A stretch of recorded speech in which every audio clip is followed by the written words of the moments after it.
Boa tarde. A Rádio Inquieta hoje veio a Famalicão e a justificação, pura e simples, Hélder Batista, coordenador de futebol feminino do Famalicão, mas a justificação é que o Hélder tem uma ligação muito forte aos clubes de Guimarães.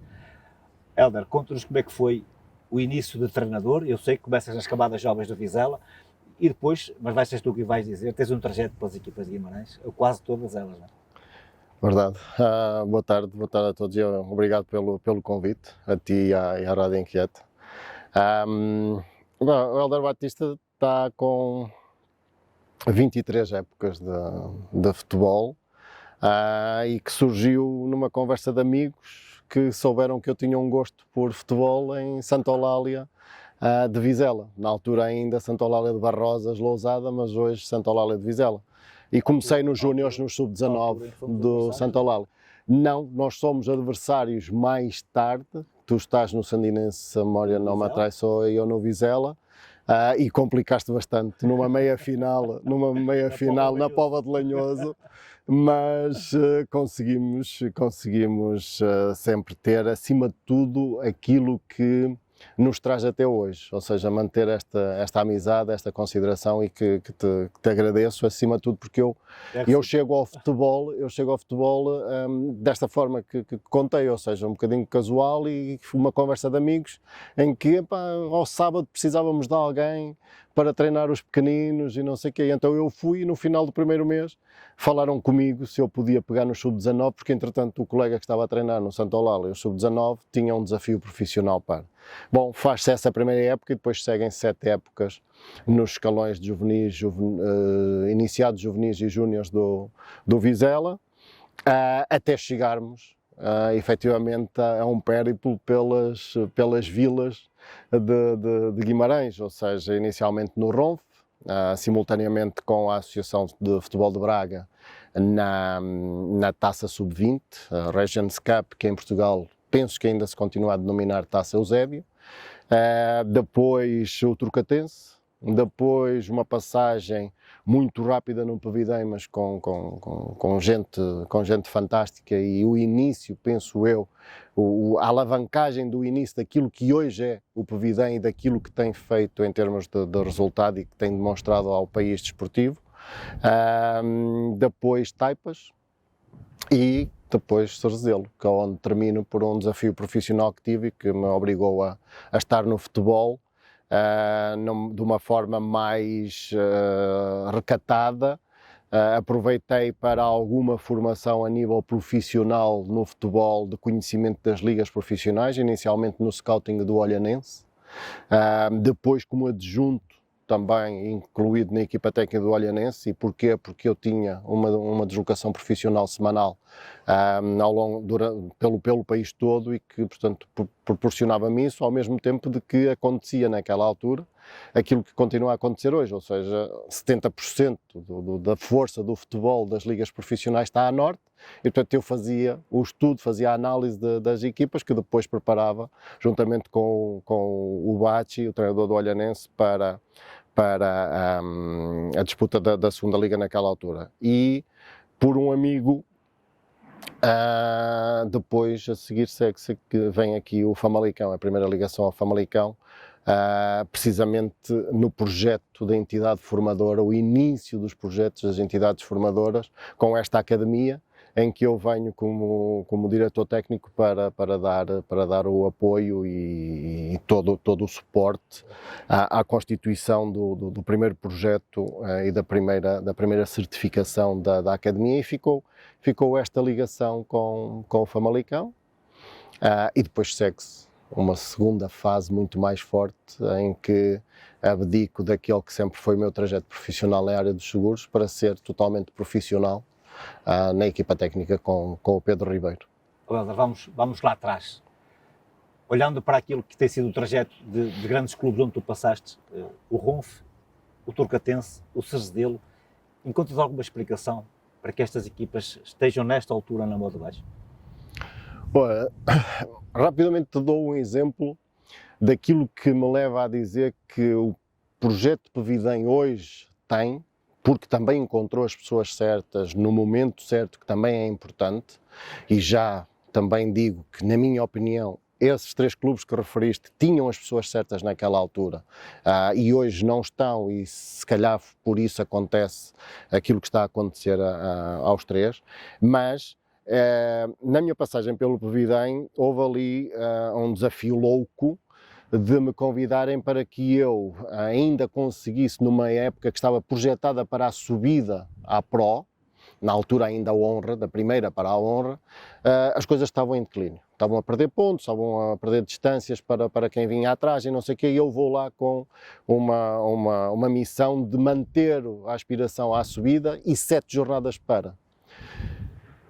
No final do primeiro treino eu pedi à direção para me deixar ir embora. Okay? E isto é público, eu já falei noutras alturas sobre isto e, portanto, com toda a humildade da forma como aceitei e da forma que estou agradecido, também naquela altura lhes tentei demonstrar com esta minha atitude que havia mais coisas que fazem parte do sucesso desportivo. É preciso uma organização da rouparia, é preciso uma organização da preparação de treino de determinados departamentos para sustentar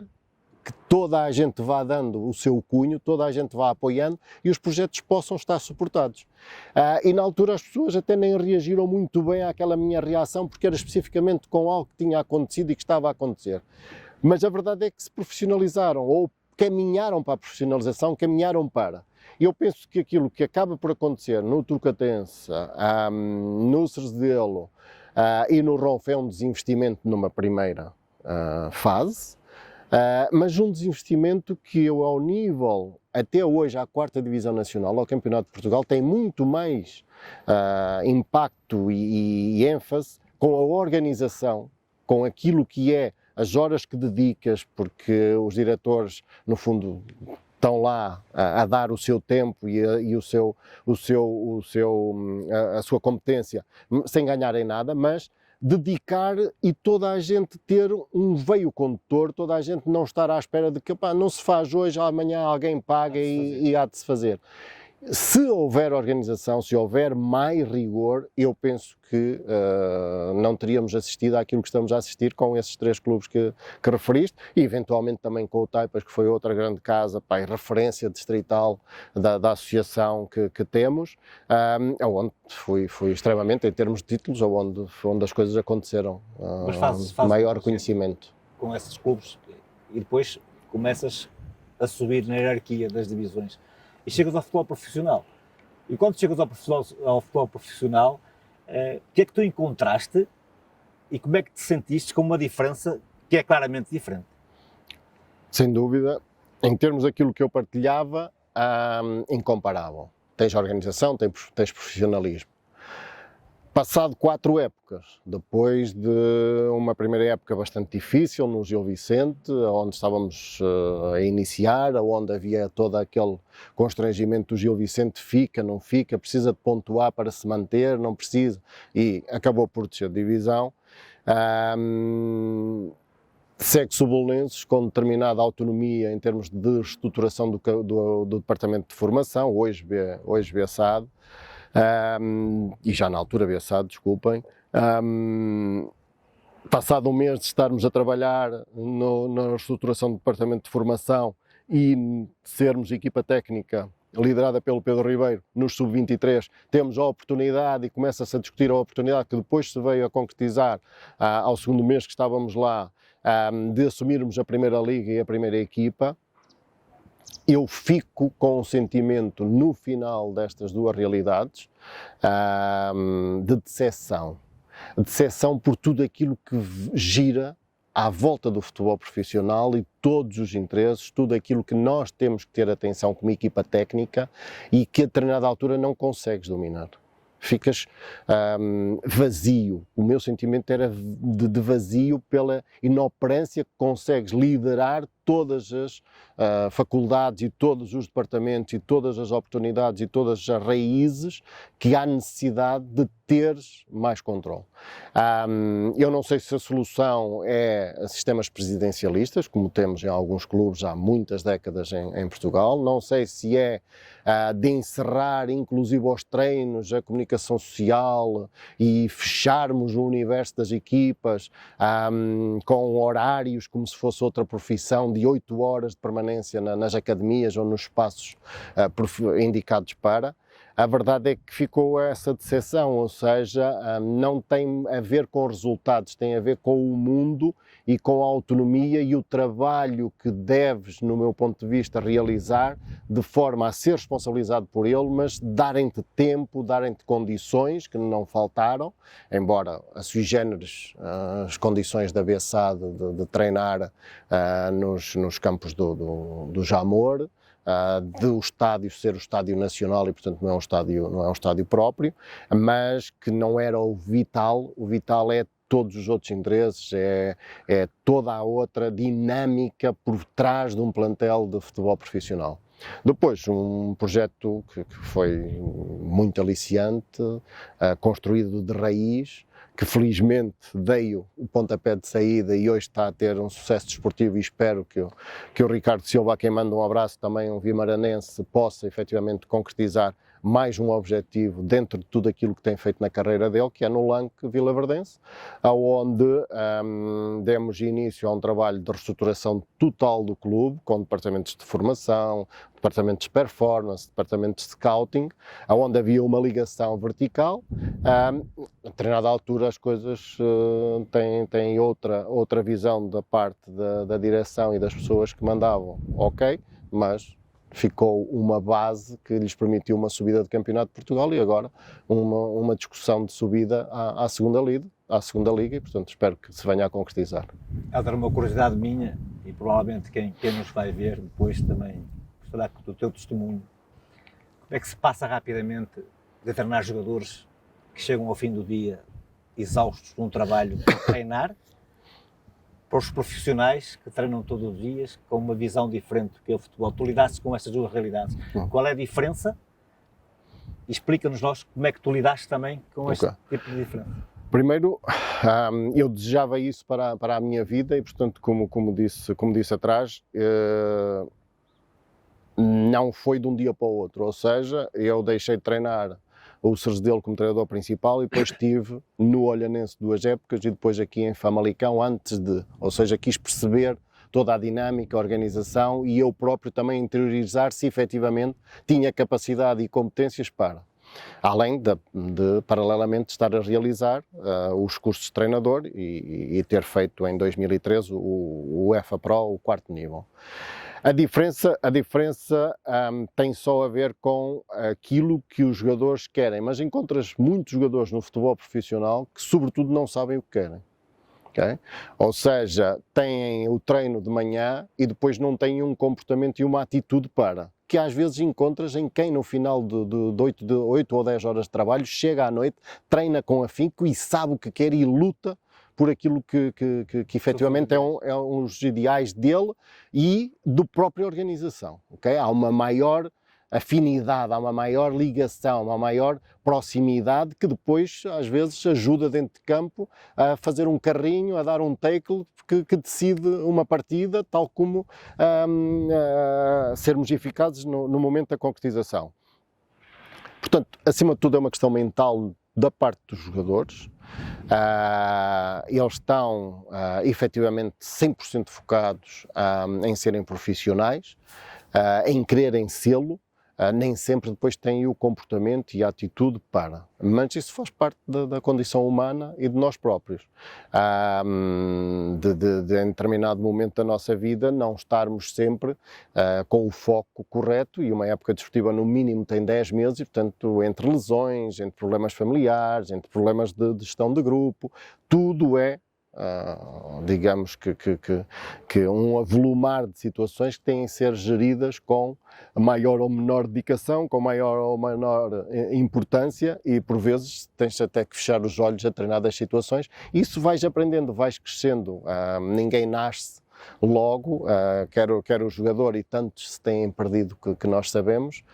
como outros que são enormíssimas surpresas que ninguém supunha que pudesse dar um jogador de elite e conseguem chegar lá. Por aí, tu lidaste com as duas realidades, o profissionalismo e o amadorismo com paixão pelo futebol e contrastes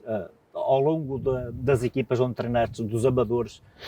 jogadores com capacidade para chegarem mais longe e só não chegaram porque não deram as condições? Bastante. Ou outros, se calhar, porque também não tiveram Bastante.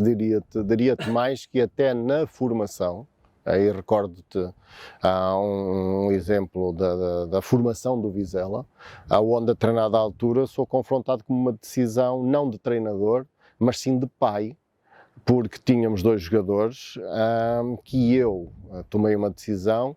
de eles optarem e fazê-los perceber que deviam optar pelos estudos, porque o Vizela ainda não tinha aquela estrutura que hoje existe de dar sequência, mesmo a quem tinha boa formação, boas qualidades e não sei o quê, não iam ter a oportunidade, até específica pelas posições que estavam, fazê-los perceber de que deviam apostar na carreira profissional, nos estudos primeiro e depois naquilo que eles eram efetivamente excelentes alunos, e hoje fico satisfeito, mas custou na altura, e um deles já particularmente me confidenciou de que não me furou os pneus do carro naquela altura, porque alguém com 17 anos não percebe isto, que um pai, treinador ainda por cima, lhe diga: epá, não vais estar no plantel da próxima época, não é porque não tenhas valor, mas sim porque vais ocupar muito tempo em treinos, muito tempo em deslocações, que nós íamos jogar o Campeonato Nacional de 2ª Divisão, um campeonato bastante longo, onde acabamos por ser campeões nacionais de 2ª Divisão Sub-19, porque tu tens excelentes notas, vais ser um excelente aluno, vais ter a tua formação e vais ser um profissional na área que escolheres de eleição. Hoje um deles é diretor ibero-americano de uma grande multinacional e o outro trabalha em fisioterapia, reconhecido e com clínicas abertas já. Mas não é fácil tu teres isto, ou seja, chegamos aqui após teres convidado e teres conversado com um dos muitos jogadores que eu treinei na formação, o Machado, que hoje também é treinador no Urgeses, e ele dizia um bocadinho isso, e eu tive a oportunidade de ver. Fico-lhe, aqui também uma palavra para ele, não só para ele, mas para todos eles, porque não consigo, nem consegui, tenho noção de agradar a todos, mas havia um lema na forma de trabalhar a formação da minha parte e depois do departamento, naquela altura do Vizela, que era formar homens que jogam a bola. Isso é que era importante para nós, formar homens que jogam a bola. E não é fácil fazeres perceber isto a quem tem 16, 17, 18, 19 anos, e o Machado falava nisso mesmo, ou seja, naquela altura as coisas não faziam muito sentido para nós. Mais tarde e hoje, na cadeira de treinador, efetivamente havia ali alguma coisa que aquele maluco nos dizia que pode ser que a gente ainda aproveite. Claro, tu Faz parte. treinaste as camadas jovens e tens muita experiência no futebol. A realidade hoje em dia, este campeonato português de sub-19 está um pouco atípico. Temos o Famalicão em primeiro lugar, temos o Porto Pá em quarto ou quinto, temos o Vizela que ficou em primeiro lugar da sua série, não se qualificando a vitória. Tens um Vizela que nesta altura está numa posição mais secundária, o Famalicão. Como é que tu olhas para este campeonato que eu diria atípico? Se estivéssemos há coisa de 10 anos atrás, seria impensável. Olha, há cerca de 20 e poucos anos atrás, quando comecei a ter esta ideia de que efetivamente as pessoas queriam que eu treinasse equipas, tive a oportunidade de ir à Suíça durante 15 dias, onde tenho um grande amigo que trabalhava lá no futebol, na altura na Juventus de Zurique, depois mais tarde no Grasshoppers, e ele proporcionou-me durante esses 15 dias estágios e verificar. E eu vi formação de treinadores pela primeira vez. A Suíça não tinha jogadores, nem tinha treinadores. Era toda a gente imigrante, e portanto eram filhos de imigrantes, e os treinadores eram imigrantes que depois no part-time. O Grasshoppers contratou um treinador holandês, o Ajax, para vir dar treino aos treinadores da formação. Isto para te dizer o seguinte: em Portugal, se nos organizássemos como na Suíça, em que um clube da Primeira Liga tem que efetivamente ter um filiado que disputa outra divisão, quer em séniores, quer em formação, que num cantão um clube, mesmo estando na Primeira Liga, não pode vir contratar e tirar talentos aos clubes que disputam nos sub-19, nos sub-17, sub-15 ou sub-16, disputam títulos nacionais, não pode vir contratar, a não ser até um determinado fasquia e quórum. Em Portugal acho que nós caminhamos para aí de outra forma, que foi com investimento via SADs, com a importação de muitos jogadores talentosos que começaram a dar qualidade aos plantéis, e por outro lado tivemos aquilo que acho que é unanimemente reconhecido no mundo futebolístico e não só, a qualidade do treinador português. Ou seja, a forma como nós nos dedicamos, a forma como nós queremos saber mais, a forma como nós, mesmo tendo um talento, conseguimos que esse talento depois esteja rodeado de trabalhadores para que o talento dele ainda surja mais. Do ponto de vista de hoje termos uma exportação de treinadores, por exemplo, para o Campeonato Brasileiro Série A, que era uma coisa impensável há 2 épocas atrás, quando nós ainda estávamos a importar e a termos esses treinadores cá, com os problemas que nos vão chegando aos ouvidos e que vamos sabendo que eles passam lá, e portanto o binómio foi a qualidade da aposta das SADs no recurso humano, ou seja, a capacidade de contratarem jogadores que vieram com talento ou têm talento e desenvolver esse talento, abrirem estes espaços de academia, e por outro lado a formação do treinador português, que faz a diferença da forma como lemos o jogo, da forma como nos dedicamos, da forma como temos atenção aos pormenores, que são importantíssimos no processo da formação. E efetivamente hoje temos um campeonato de formação, ou campeonatos de formação, não é só o Sub-19, também os outros, em que já não são os grandes clubes que durante a época são sempre homogéneas as lideranças. No final o título está quase a ir para os mesmos clubes, mas a verdade é que as coisas já se equilibram. E depois há aqui um terceiro fator, se quisermos também temos que o reconhecer. Hoje a formação, o departamento de formação do Benfica, do Sporting e do Porto olham para os campeonatos promovendo o talento num patamar superior, ou seja, aproveitando os sub-23, aqueles que o têm, ou até a segunda liga, ou o campeonato, ou a Liga 3, e portanto puxando para as equipas B, miúdos que ainda deviam estar a competir nos sub-19, mas pelo talento, pela progressão, pelo contacto que têm com uma realidade diferente, de forma a acelerarem a formação, puxam para cima, e portanto dá também força a que o Famalicão, o Vizela depois equilibre mais as forças no campeonato sub-19 e daí para baixo. A criança que tu tens nas mãos agora chama-se futebol feminino. Sim, durante estas duas já. Este futebol feminino hoje em Portugal, e o que vale este Famalicão, sabendo nós, e diz-me como é que tu vais viver a final da Taça de Portugal contra o Braga no Jamor. Isto foi um desafio, mais uma vez, para acompanhar aqui a sustentação de um projeto, com bases num presidente que é o Jorge Silva e uma direção que o apoia incondicionalmente nesta menina dos olhos, que é o futebol feminino, em que se decidiu que, a estar no campeonato, queriam estar reconhecendo a formação e o talento que vai surgindo no futebol feminino, e portanto há aqui muita jogadora portuguesa que vai dando os seus frutos e que tem chegado às seleções nacionais com o trabalho do Futebol Clube de Famalicão, e portanto são 2 épocas em que consecutivamente está em disputa um título nacional. A próxima final da Taça de Portugal é o culminar de uma época também com muitos problemas ao nível técnico, e que eu próprio também acabei por me ver envolvido com determinadas situações extra-futebol que foram extrapoladas só porque os colegas chegaram à Liga BPI, porque enquanto estiveram noutros clubes e disputaram outros campeonatos, ninguém deu a devida importância e atenção. Aqui deu-se, desde o primeiro momento aqui se reconheceu, desde o primeiro momento aqui analisamos profundamente após tomarmos contacto com essas situações, porque efetivamente até lá não as conhecíamos. Logo conhecidas foram irradiadas, foi falado com o plantel. Desde o início eu reconheci e falei com a direção de que nós provavelmente tínhamos o melhor plantel das épocas que é disputada a Liga BPI, e que conseguiríamos fazer uns feitos fantásticos, desde que também depois o jogo, o sorteio fosse ajudando. Não nos sentimos satisfeitos a jogar uma meia-final em termos de projeção futura e olhar para a final com um Benfica, mas foi ainda mais prazeroso termos superado o Benfica e estar apurados agora para a final da Taça e, portanto, disputá-la até ao último gota de suor com o Braga. Costuma-se dizer que o futuro a Deus pertence. tenta adivinhar o que é que vai ser o Hélder do futuro. Vai continuar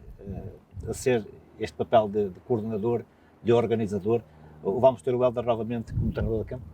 Olha, estou aberto a todas as situações. Neste momento consegui, em termos profissionais e familiares, estabilizar determinados projetos que eram importantes fazer e que realizei e concretizei desde o final do ano passado. E em termos de futebol, disponível, e gostava de um projeto ao nível do futebol feminino, de treino de campo, porque é essa a minha paixão. E portanto vamos ver o que é que pode surgir, mas neste momento nada mais a não ser estar disponível, acompanhar o final de época aqui, acompanhar uma ou outra realização de alguns projetos como se me permitem, e um concelho próximo é uma terra que também me diz muito, acima de tudo pelo trabalho sério que têm feito lá, que são o próximo aniversário de 80 anos do Operário Futebol de Antime, Futebol Clube de Antime, onde também estas épocas todas, sempre que posso, me tenho disponibilizado para ajudar, para apoiar, e agora que fazem 80 anos estamos a preparar umas jornadas e portanto também terminar esse projeto, e portanto e as coisas vão surgindo. Hélder, não temos tempo para mais, agradeço-te, e a Rádio Inquieta agradece a disponibilidade que tiveste para connosco, para obrigado, falar de futebol, e do Hélder, muito obrigado. Ok, obrigado. Boa tarde a todos.